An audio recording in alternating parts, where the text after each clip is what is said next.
खबर लखनऊ से है, जहां दबंग दुकानदार ने महिला सेल्समैन को थप्पड़ जड़ दिया। कुर्सी पर बैठी महिला को मारा जोरदार थप्पड़। दबंग दुकानदार का वीडियो सोशल मीडिया पर वायरल हो रहा है। सेल्समैन महिला ने कैसरबाग थाना में दी तहरीर। दरोगा ने बिना कार्रवाई के महिला को थाने से किया वापस।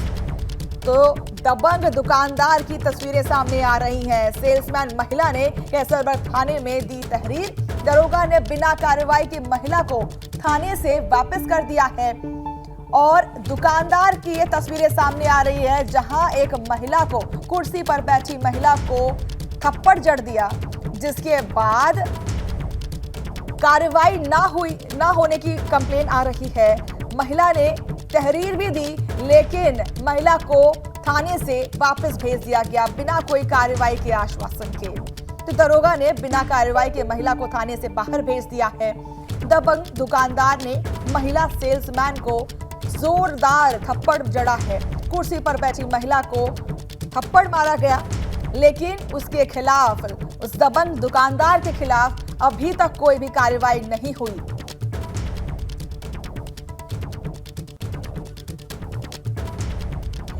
वहीं झांसी में भूमि विवाद में दो पक्षों में मारपीट हो गई।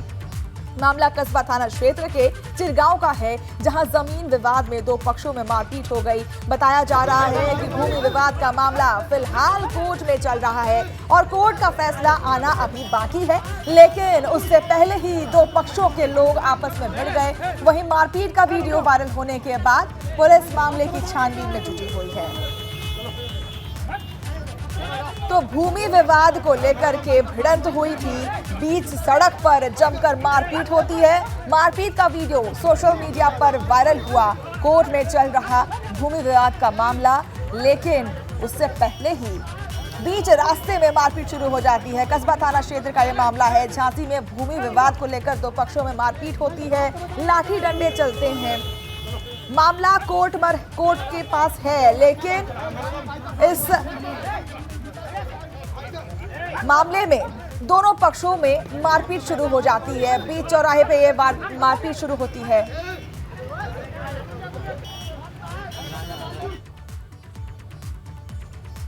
और अगली खबर जालौन से है, जहां तेज रफ्तार कार बुंदेलखंड एक्सप्रेसवे से नीचे गिरी। हादसे में कार चालक की मौके पर मौत हो गई। एक गंभीर रूप से घायल हुआ है। पुलिस ने घायल को अस्पताल में भर्ती करा दिया है। पुलिस ने मृतक के शव को कब्जे में लेकर अब पोस्टमार्टम के लिए भेज दिया गया है। बुंदेलखंड एक्सप्रेसवे पर सहाव गांव के पास ये घटना है। तो पुलिस ने घायल को अस्पताल में भर्ती करा दिया है। पुलिस ने मृतक के शव को कब्जे में लेकर पोस्टमार्टम के लिए भेज दिया है। हादसे में कार चालक की मौके पर मौत हो गई थी। एक गंभीर रूप से घायल है। तेज रफ्तार कार बुंदेलखंड एक्सप्रेसवे पर देखने को मिली। तेज रफ्तार यानी कि रफ्तार का कहर देखने को मिल रहा है, जहां हादसे में कार चालक की मौके पर ही मौत हो गई है। एक गंभीर रूप से घायल है और पुलिस ने घायलों को अस्पताल में भर्ती करा दिया है। फिलहाल शव को कब्जे में लेकर पुलिस ने पोस्टमार्टम के लिए भेज दिया है। बुंदेलखंड एक्सप्रेसवे की ये तस्वीरें आपके सामने है, जहां पर तेज रफ्तार का कहर देखने को मिला।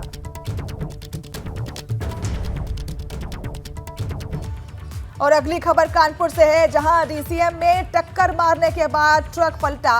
ट्रक की चपेट में आए दो बाइक सवार। हादसे में एक की मौत हो गई है, दो गंभीर रूप से घायल हुए हैं। सूचना पर पहुंची पुलिस ने घायल को अस्पताल भेजा है। चकेरी थाना क्षेत्र के रामादेवी फ्लाईओवर पर यह हादसा हुआ।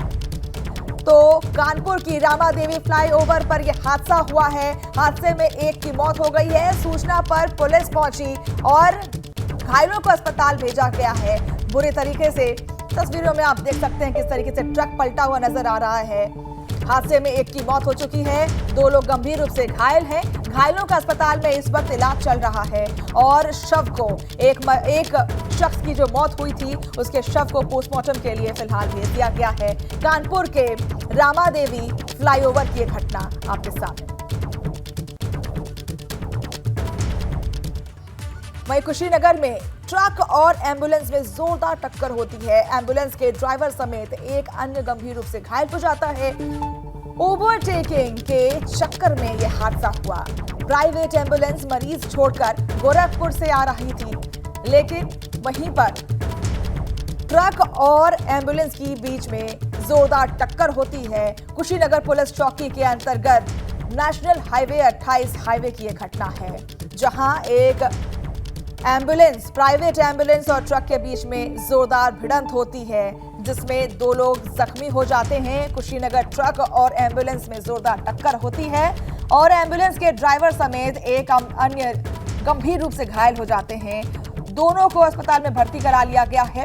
ओवरटेकिंग के चक्कर में ये हादसा हुआ। तो आए दिन हमें ये खबर मिलती रहती है कि रेसिंग या फिर ओवरटेकिंग के हादसे उसकी वजह से होते रहते हैं।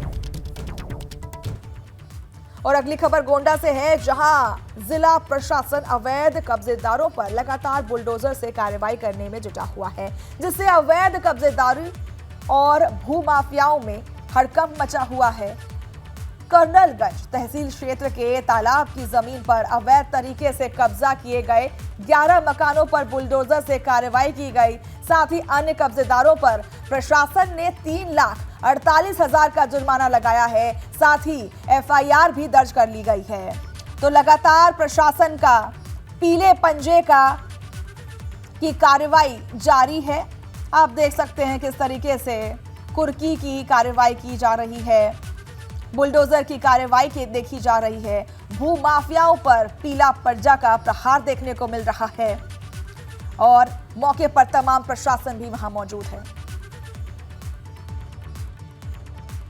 मग्न होने की स्थिति गोंडा इससे प्रभावित रहा भी है और शहर में तो ड्रेनेज की दिक्कत है, क्योंकि ड्रेन्स यहाँ पर बने नहीं हैं, बहुत पुराने बने हैं, डिसकंटिन्यूड हैं और कई जगहों पर ड्रेनेज की व्यवस्था उत्तम नहीं है। इसी प्रकार से ग्रामीण क्षेत्रों में भी हम लोगों को कई जगहों पर दिख रहा है कि एक तो जो सार्वजनिक नालियाँ हैं उनको अवैध रूप से कहीं पे कब्जे हैं, तालाबों में भी कब्जे हैं। तो ये एक समय था, ख़ास तौर पे इससे पहले 2 महीने पहले समय में मानती कि उस समय पर हम लोग उसको करवा सकते तो और बेहतर होता, बिकॉज़ अब पानी भरने लगा है तो इस समय पे इनको खुदवाना, तालाबों की खुदाई होना थोड़ा मुश्किल है। लेकिन फिर भी जहाँ पे अवरुद्ध हैं नालियाँ, जहाँ पर ऐसे समस्याएं हैं कि जल निकासी के मार्ग अवरुद्ध हैं, उन जगहों पर हम लोगों ने त्वरित निदान के प्रयास किए हैं और अवैध कब्ज़ों पर पूरी सख्ती से निर्देशित किया हुआ है कि इन कब्ज़ों को हटवाकर जो जल निकासी है उनकी व्यवस्था सुनिश्चित की जाए। फतेहपुर में सामूहिक दुष्कर्म के आरोपियों की गिरफ्तारी न होने से पीड़िता को जान से मारने की धमकी मिल रही है। आरोपी धमकी देकर सुलह का दावा बना रहे हैं, दबाव बना रहे हैं और पीड़ित ने मामले की शिकायत सीएम पोर्टल में की है। पीड़िता ने पुलिस पर आरोपियों से मिले होने का आरोप लगाया है। वहीं पुलिस महिला के आरोपों को गलत बता रही है और मामला जमीन के विवाद का बताया जा रहा है। एसपी का कहना है कि मामले की जांच एसआईटी को सौंप दी गई है। जो भी दोषी पाया जाएगा उसके खिलाफ कार्रवाई की जाएगी। तो महिला ने 2 लोगों पर गंभीर आरोप लगाए हैं, रेप उत्पीड़न के आरोप लगाए हैं, लेकिन पुलिस का कहना है कि ये रेप का मामला नहीं बल्कि ये जमीन का मामला है और इस मामले को एसआईटी के हाथों सौंप दिया गया है और आगे जो भी तहकीकात होगी उस पर कार्रवाई होगी। मैं फेरी करने गई थी हथिया अनीस में तुमसे बोलेगा आपका मकान है कि नहीं रहने के लिए। मैंने बोली तो मेरे मकान घर नहीं है, न मेरे माँ है न मेरे बाप है, कोई नहीं आगे पीछे मेरे, मैं अकेली रहती घर पे। तो यानी दूनी तुमसे बोले थे कि आप हमको लाने बुला देंगे। तो लाने के बहाने से हमको फ़ोन करके हमको बुला लिए थे। जब फ़ोन करके बुलाए तो हम लोग के विश्वास में आ गए थे। 4 पहिया की गाड़ी में लोग हमको लगा गए थे कि हम थाने गए थे। थाने में कोई लिखा पड़ी नहीं कि कोर्ट से हमने मुकदमा दायर क्या किया था? गाड़ी बनाई थी? हमारे बारी से काम किए थे। जब बारी से काम किए थे हमने प्यासी थे तो हमारे माने लोग पेशाब कर दिए थे। जब पेशाब कर दिए थे तो हमको धमकी दे रहे थे अगर हमारी वीडियो बना लिए। जब वीडियो बना लिया तो हमसे कह रहे थे अगर किसी को बता दोगी तो हम ध्यान से तुम्हें मार देंगे। कितने लोगों ने अब तक गलत काम किया? 2 लोग थे। 2 लोग थे। तो फिर इसके बाद हमने कोर्ट में मुकदमा दायर करके कोर्ट की। अब क्या दिक्कत आ रही है आपको? अब ये दिक्कत आ रही है कि हमको जान मारने की धमकी दे रहा है। कह रहा है अगर कहीं तो मुकदमा अपना वापस कर लीजिए, ना आपको हम मार देंगे। तो हर लोगों से फ़ोन करवाता है हमसे, हमको सुलह होने को। आज काहे के लिए आई थी आप? आज मेरा मेडिकल होना तो हो गया है। क्या चाह रहे हो आप? तो अब मैं ये चाह रही जो उनको मतलब जो कोर्ट से होगी तो उसको देना चाहिए, सजा उन्हें देना चाहिए। चलती हुई कार में दलित बच्ची से अभियुक्तों द्वारा गैंग रेप करने के संबंध में थाना बिंदकी पे 156(3) के तहत 376D का अभियोग पंजीकृत कराया गया है। स्थानीय पुलिस को संज्ञान में लाए बिना माननीय न्यायालय के आदेश पर अभियोग पंजीकृत हुआ है। इसमें क्षेत्राधिकारी के नेतृत्व में SIT द्वारा निष्पक्ष विवेचना की जा रही है। पीड़िता का मेडिकल कराया जा चुका है। 161 और 164 CRPC के तहत कथन अंकित कराया जा चुका है। प्रथम दृष्टया जो संज्ञान में आया है, इसमें दो मुस्लिम पक्षों में आपस में ज़मीन का विवाद है। उसमें एक पक्ष द्वारा इसमें रुचि दिखाई गई है और जिस पक्ष द्वारा इसमें रुचि दिखाई गई है उनका और पीड़िता का आपस में घटना अभियोग पंजीकृत करने के पहले 213 बार वार्ता हुई है। घटनास्थल पर पीड़िता और आरोपी पक्ष का लोकेशन नहीं है, काफ़ी दूर है और तथ्यों के आधार पर, वास्तविकता के आधार पर, साक्ष्यों के आधार पर निष्पक्ष विवेचना की जा रही है। प्रथम दृष्टया यह मामला संदिग्ध है और SIT द्वारा निष्पक्ष विवेचना की जा रही है। और सहारनपुर से अगली खबर है, जहां दबंग ने अधेड़ व्यक्ति को बुरी तरह से पीटा है। जमीन पर लिटाकर अधेड़ व्यक्ति की पिटाई की गई है। पिटाई से अधेड़ व्यक्ति घायल हो गया। पिटाई का वीडियो सोशल मीडिया पर वायरल हो रहा है। थाना गंगोह क्षेत्र के गांव बुढ़ा खेड़ा का मामला है। तो पिटाई की ये तस्वीरें आप सामने देख सकते हैं। पीड़ित से अधेड़ व्यक्ति की पिटाई होती है और पिटाई का वीडियो सोशल मीडिया पर वायरल हुआ। थाना गंगोह क्षेत्र के गांव बूढ़ा खेड़ा का यह मामला है।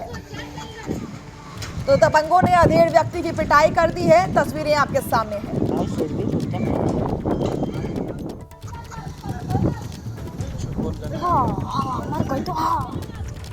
विकासनगर में महिलाओं से छेड़छाड़ के आरोप में गिरफ्तारी हुई है। पुलिस ने 3 आरोपियों को गिरफ्तार कर लिया है। आरोपियों पर SC ST और पॉक्सो एक्ट के तहत FIR दर्ज की गई है। SSP ने विकासनगर जाकर कानून व्यवस्था का लिया जायजा। आरोपियों को सांप्रदायिक सौहार्द बिगाड़ने का भी आरोप लगा है। आरोपियों पर महिलाओं से छेड़छाड़ का आरोप लगा है, जिसके बाद पुलिस ने अब SC ST सहित तमाम FIR दर्ज कर दिए हैं। तमाम का केस दर्ज किए गए हैं। महिलाओं से छेड़छाड़ का ये आरोप लगा है। पुलिस ने 3 आरोपियों को गिरफ्तार कर लिया है और साथ ही साथ आरोपियों पर SC ST और पॉक्सो एक्ट के तहत FIR दर्ज कर ली गई है। तो महिलाओं के साथ छेड़छाड़ का मामला सामने आया है। विकासनगर की यह घटना है, जहां पर दबंगों पर आरोपियों पर केस दर्ज किया गया है महिलाओं को छेड़ने के लिए।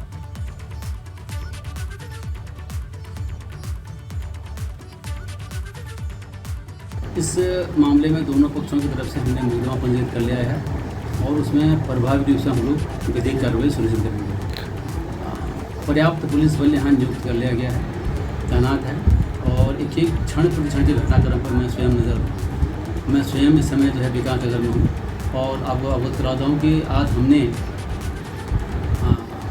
इस प्रक्रिया में यहाँ पर देहरादून विकासनगर में भी कुछ जो हिंदुवादी संगठन के लोग हैं उनसे वार्ता की। हमारे अध्यक्ष SP रूरल और उनके साथ जो है अधिकारी कर्मचारी उन्होंने वार्ता की है।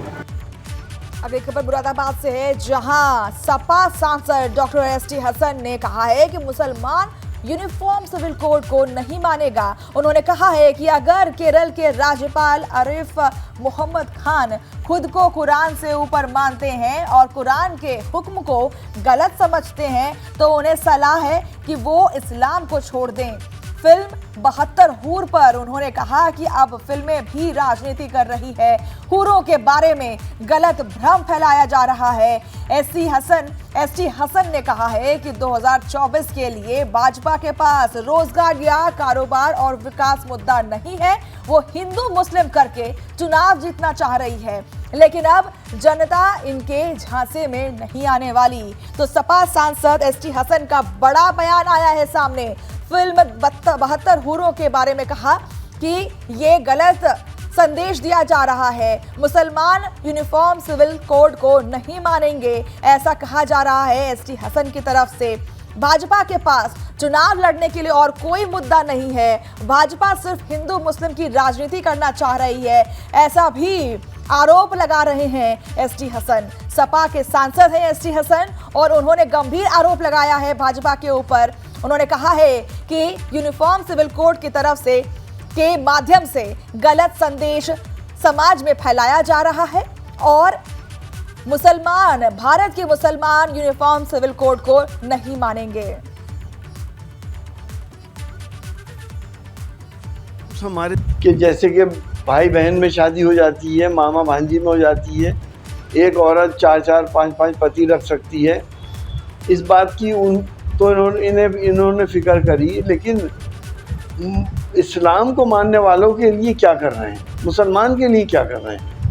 हम शरीयत पे चलने वाले लोग हैं, वो इस्लाम के कानून जिससे किसी और को कोई दुश्वारी नहीं है, या हम अपनी औलाद में किस तरह से अपनी विरासत को बांटते हैं, जो हुक्म कुरान पाक ने, अल्लाह ने हम लोगों को दिया, हम तो वो फॉलो करते हैं और करते रहेंगे। लोगों को अगर किसी इंसान के बच्चे नहीं हो रहे हैं या उसकी बीवी बहुत बीमार है और बीवी की इजाज़त से दूसरी शादी कर रहा है, तो आपको तकलीफ़ क्यों है? आपने बेगैरती, बेहयाई, लिविंग रिलेशनशिप को आम कर दिया, होमोसेक्सुअलिटी को लीगल कर दिया, तो अब क्या औचित्य रहेगा 2 शादी या 4 शादियों का? ये हमारे पर्सनल लाज हैं, इससे किसी को कोई नुकसान नहीं है। लेकिन ये एजेंडा है, क्योंकि 2024 का एजेंडा है, नफरतों का एक जाल है, समाज को बांटने का प्रयास है।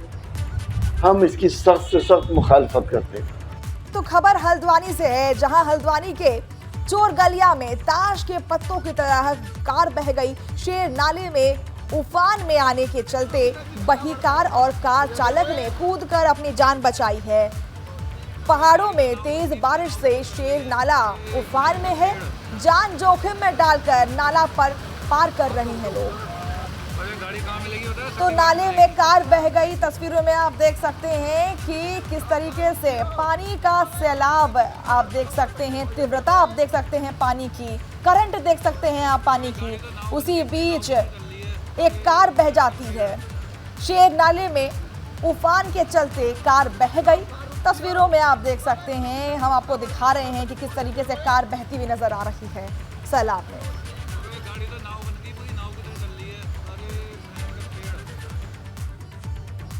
बिजनौर में मूसलाधार बारिश से गंगा का बढ़ा जलस्तर। नदियों में आए तूफान से कई गांवों से टूटा संपर्क।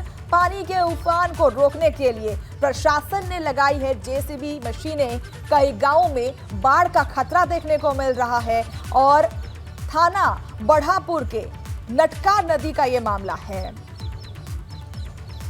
तो गंगा का जलस्तर बढ़ने से गांव वालों में खौफ देखने को मिल रहा है। गांव में संपर्क टूट चुका है, क्योंकि पानी आने से जो मेन रोड है उससे संपर्क टूट गया है। रोड तहस नहस हो गई है, जल भराव हो गया है।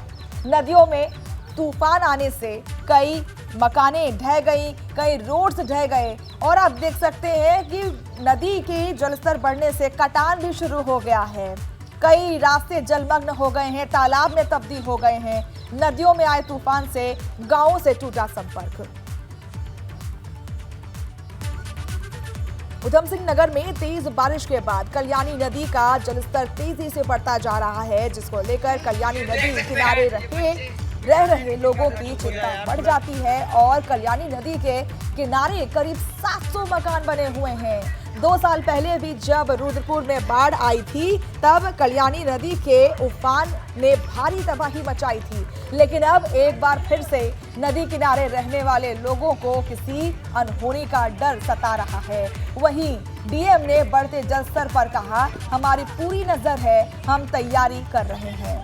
तो आपको बता दें कि 700 से ज्यादा मकानें इस क्षेत्र में पाई जाती हैं, लेकिन अब उन सभी परिवारों को बाढ़ का खतरा सता रहा है। कल्याणी नदी में जलस्तर बढ़ गया है, लोगों की चिंताएं बढ़ गई हैं। तस्वीरों में आप देख सकते हैं घुटनों से भी ऊपर जल भराव देखने को मिल रहा है। ये कल्याणी नदी कि जलस्तर बढ़ने से पिछली बार भी बहुत सारी मुश्किलों का सामना करना पड़ा था लोगों को, सैलाब का सामना करना पड़ा था लोगों को, और अब फिर से वही डर उधम सिंह नगर के वासियों को डरा रहा है।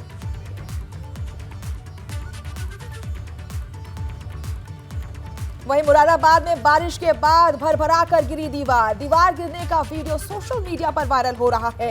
निर्माण कार्य के चलते इमाम बाड़े की दीवार गिरने से बड़ा हादसा होने से चला।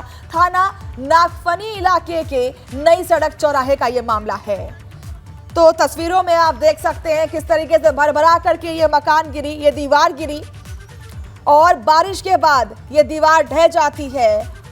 हर तरफ यूपी में या फिर हम कहें देश के अन्य क्षेत्रों में बारिश या फिर जलभराव की समस्या देखने को मिल रही है, बारिश का कहर देखने को मिल रहा है, और ये सितम मुरादाबाद में भी जारी है। बारिश के बाद ये दीवार ढह जाती है। हालांकि कोई हताहत होने की खबर नहीं है, एक बड़ा हादसा टला है।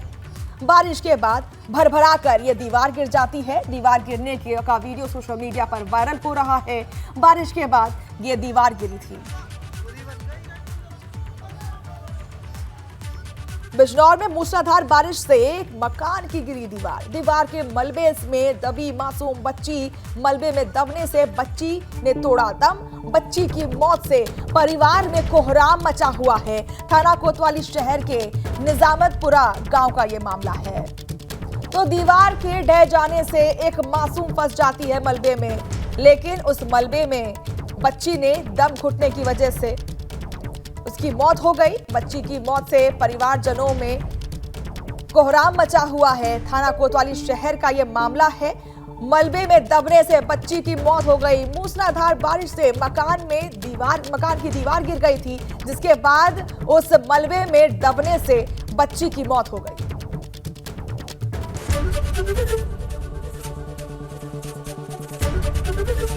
एबीपी गंगा, खबर आपकी, जुबान आपकी।